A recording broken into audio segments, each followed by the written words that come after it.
Today we're going to learn how to screen print. The first thing we need is a good design. Well, there's only one good design. The wolf. So I channeled my inner wolf and came up with this drawing. Then I gave it to Matt here. I scanned it into the computer, and I put it in Photoshop, tweaked the level so it was consistent black. This is a silk screen. This is the silk, although it's made of nylon now. When you're printing t-shirts, you want to get a 110 mesh. That's what I got here. Got it at the art supply shop. We're going to coat it with emulsion, then we're going to burn it. This emulsion is light sensitive, so you want to keep it away from light. Do this in a dark bathroom and do it right next to the place where you're going to be storing the screen. Also, you want to dry it horizontally if possible, because otherwise the emulsion will drip down and it'll become uneven on your screen.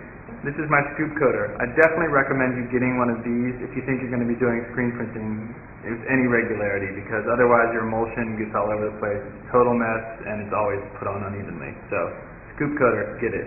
So I got my scoop coater here. I'm going to pour the emulsion in about a half an inch across the bottom. This is actually probably a little more than we need for just this one screen, but we can put back what we don't use. So then I'm going to get the emulsion. I'm going to pour it so it's spread evenly across my scoop coater. And a lot of people say you need to do both the inside and the out. I don't think that's true. I just do one coat on the front. That usually works fine. So one big motion. I've got perfectly even screen. Tilt your screen back, catch the rest of your emulsion back in here so you don't have too many drips. There you go. I'm going to put it in my drying cabinet that I built. You can use all sorts of light sources to burn your screen. You can use the sun, or you can use a high-watt light bulb. You're going to have to experiment with timing, and you're going to screw it up a bunch the first few times you do it. That's okay. That's just the way it goes. I built the light box because I got tired of screwing it up all the time. Nice thing about this is it's a consistent exposure time once you figure out what it is. About 3 or 4 minutes. One important thing to remember when you're screen printing, if you're burning your screen from above, like with the sun or a light bulb from up above, you need to have your image the reverse of how you want it to be on your shirt. If you're burning from below, you have it the way you want it to appear on the shirt, and you'll be weighing down to the top. So I got my screen here. I let it dry for about 45 minutes or an hour. Now I'm going to burn it.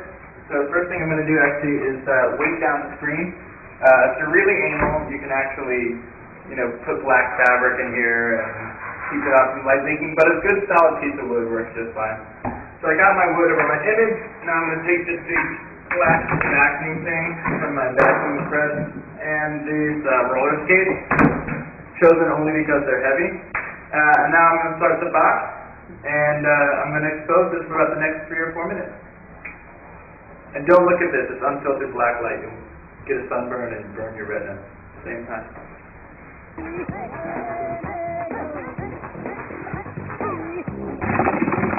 So, I just burned my screen, took about 3.5 minutes. You can see the image is in there, but now I got to wash out the emulsion. First thing you want to do, I just attached a garden hose sprayer onto my shower head here. But you can do it underneath your shower. It's not as easy. This is better. Alright, so now I'm just going to wash out the rest of the emulsion here.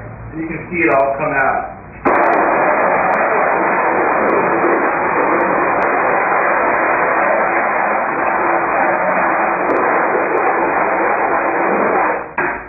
Okay, got my squeegee here. Poured some ink along the bottom of the screen.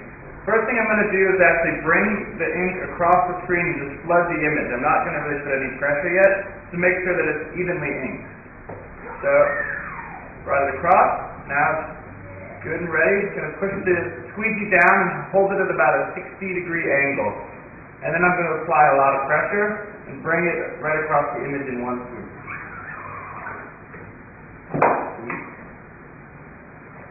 Wow, that looks great. Alright, I've got a flash dryer. I'm going to dry the ink, dry the print underneath this thing.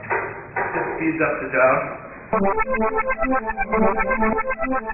15 minutes later, and we've made a t-shirt, we've made a jacket, we've made bags, wood prints on scrap wood. We've got so much wolf gear, we're just ready to start up a wolf gang.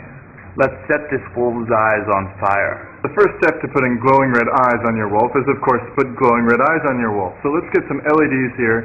I'm just going to poke these right through the eyes. Don't do this on a live wolf because that would make them go blind, but here it's going to make it look really cool. Here I'm demonstrating what you're going to want the LEDs to look like on the back of your shirt so that they lie flush against the back. I'm going to do what's called tinning, which is where you go ahead and you add some solder on here first. Then I'm going to add the wire on.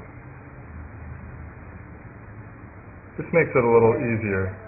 Don't burn the shirt. For a power source, I've got this little LED flexible light, and I'm going to rip off the LED and attach my LEDs using this wire that I got off of a telephone cord. Now when I flip the switch, the wolf's eyes light up. Not bad. Now make it howl. This is a little Radio Shack record and playback module that goes for about $10. One button records and the other button plays back. I'm going to sew this into this t-shirt so I can play back a howling wolf anytime I want. Alright, let's hear this shirt howl like the wolf.